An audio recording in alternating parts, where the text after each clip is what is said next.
મિત્રો, ગતિશીલ ગુજરાતમાં બે પ્રકારના રોડ જોવા મળે છે.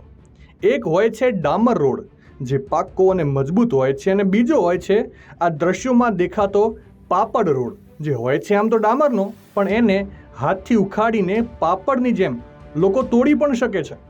આ કમાલનો ડામરકાંડ થયો છે સંસ્કારી નગરી વડોદરાના નવા યાર્ડના સરસ્વતી નગરમાં, જ્યાં ચૂંટણી ટાણે 30 વર્ષ બાદ જનતાને રાજી રાખવા નવો નક્કો રોડ બનાવવામાં આવ્યો હતો.